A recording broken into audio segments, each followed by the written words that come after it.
Right, we're back, and if you're just tuning in, this is the Unseen Hour, where tonight we are wandering deep into the woods of Eastern Europe in search of one of the oldest, most mysterious figures in world folklore, Baba Yaga. Now Sarah. We touched on her dual nature in Chapter 1, but there's one part of the legend that everyone seems to recognize, and it's bizarre no matter how you frame it. I'm talking, of course, about the house, the hut that walks on chicken legs. Yes, the infamous hut. It's such a strange detail that it often overshadows the deeper symbolism, a house that stands or walks on chicken legs, usually hidden deep in the forest. And it doesn't just sit there passively. The house moves, it turns, it hides, and in some versions, it can only be found when you speak a ritual phrase, something like little house, turn your back to the forest, your front to me. That's the part that always got to me.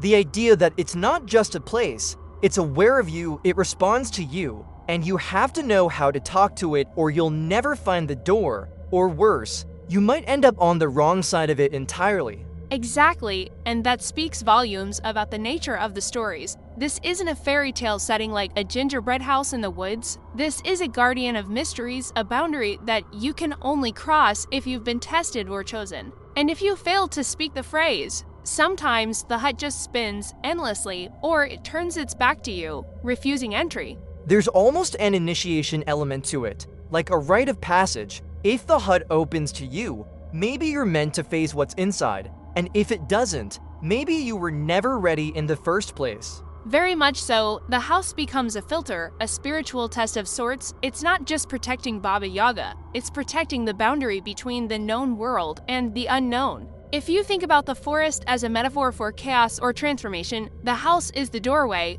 and the legs, the movement, that's just another way of saying this place doesn't belong to normal time and space. Do we know why chicken legs specifically? It's such a weird detail to fixate on. It's debated. One theory is that it relates to the Slavic practice of placing graves on raised platforms or stilts, sometimes with bird bones underneath to keep scavengers away. So the idea of a house standing on bones or bird legs may have death symbolism.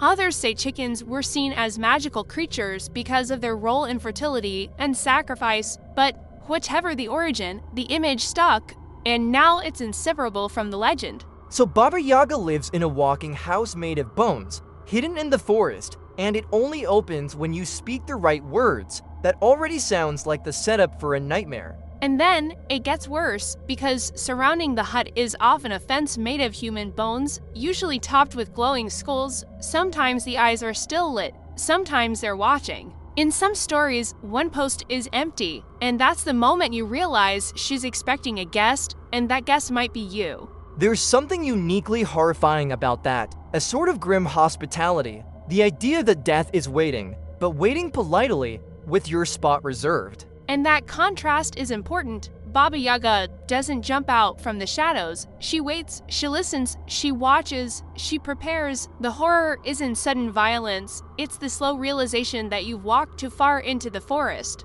that you've stepped into a realm with rules you don't understand, and there's no turning back. In your research, Sarah, have you come across any tales where someone survives a visit to her hut?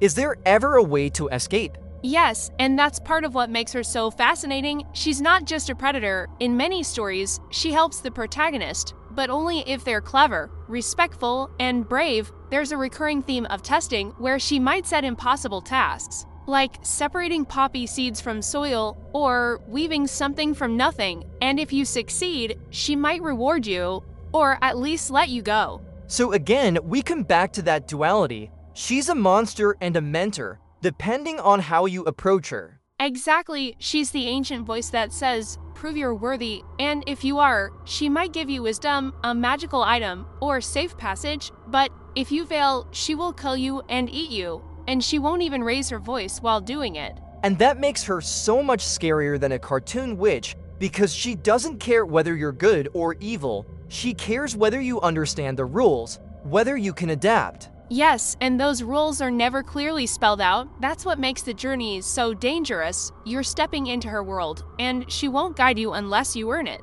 Coming up in Chapter 3, we're going to talk about the concept of the three Baba Yagas, the sisters, the reflections, and what they might tell us about how fear is layered across generations. And we'll explore how this figure survived paganism, Christian influence, and modern culture to become one of the oldest enduring witches in the world. And if you think one Baba Yaga is scary, wait until you meet the rest of her.